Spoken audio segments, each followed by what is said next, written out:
Are you serious? You better grab some coffee and hang on. Calm down, because it's really getting ugly. And I mean ugly, folks, in New York. Now, the New York governor says there's no indication that this blast is linked to terrorism. Really? They found 5 bombs in New Jersey, 2 in New York and Lower Manhattan on the eve of the beginning of the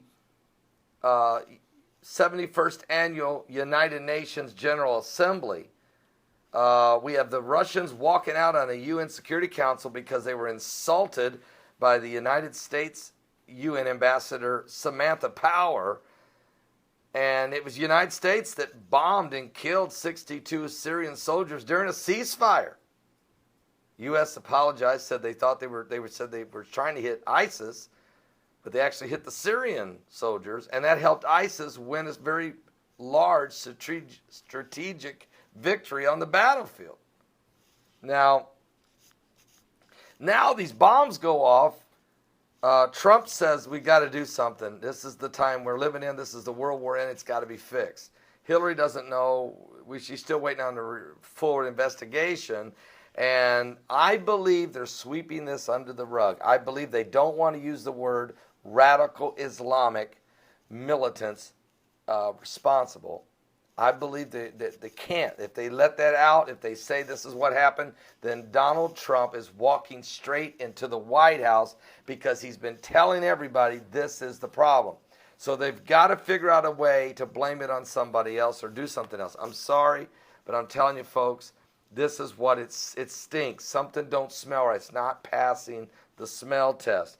These pressure cooker bombs is exactly the kind, the type of IEDs and things they used in Iraq and Afghanistan. But New York, but that's still, let me say, it may not have been radical Islamist. I mean, it may not have been. Might have been homegrown sleeper cell of some sort. Don't know. But I know this, the governor, New York Governor Andrew Cuomo said today there is still no indication the explosion that took place in Manhattan on Saturday night was linked to international terrorism. But we know it's terrorism of some sort, but it's very, very early in the investigation, so we don't know yet. Okay, they're going to try to stall this one as long as they can.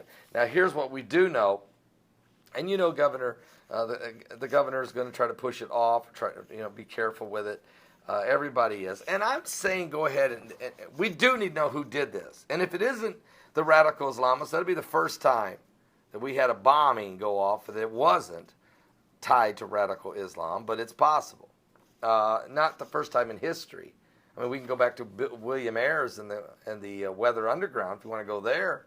I mean, the communist approach, but that's another story. And he helped Obama get elected. I mean, Obama went to William Ayers' house down the basement. That's when he formed his presidential campaign. The same William Ayers that helped blow up bombs in Washington and in New York back in his heyday.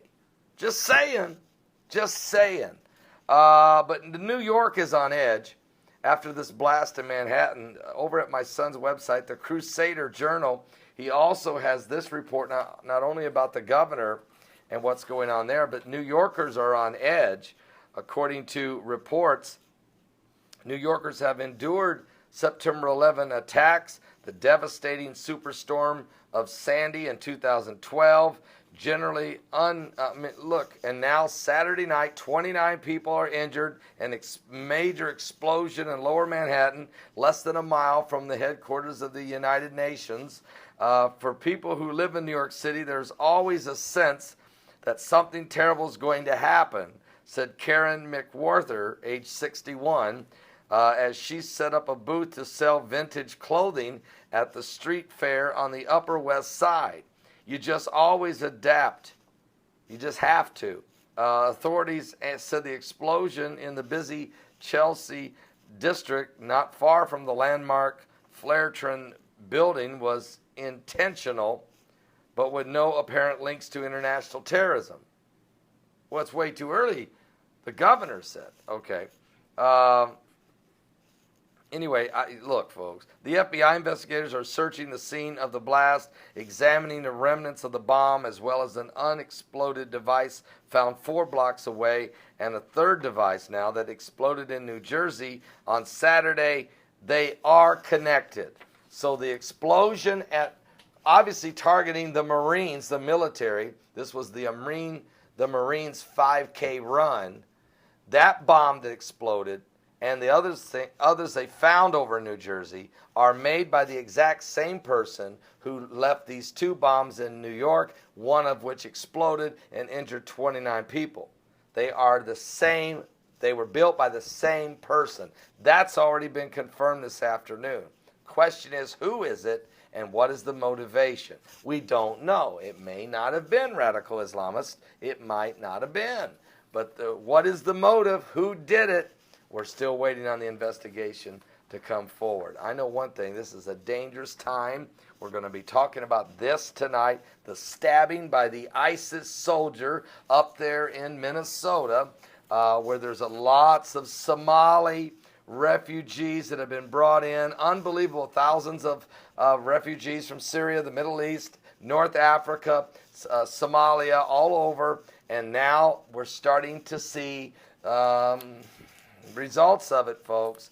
The results of it. It's just getting uglier. Something's got to be done. We need to pray for the United States of America. This is a critical time. We really need to pray.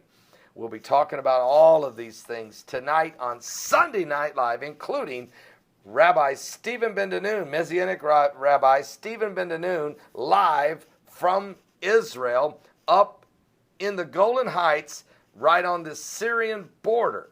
He'll be live with us, telling us what's going on up there. Are you serious? Tonight, give your life to Jesus Christ. He's coming soon. Sunday Night Live, 7 p.m. Eastern. Don't miss it. Don't miss it. Come to my website at www.paulbegleyprophecy.com. You can watch it there, or you can listen to it on Blog Talk Radio or on your cell phones if you got the Paul Begley Prophecy app. That app is free. You can get it from the Google Plus store or from the Apple store. You can watch it live on that app if you have it on your phone. You can watch it live on Roku satellite television. You can watch it live at New Live Stream. You can watch it live right here on this YouTube channel. Get ready. Time is running out.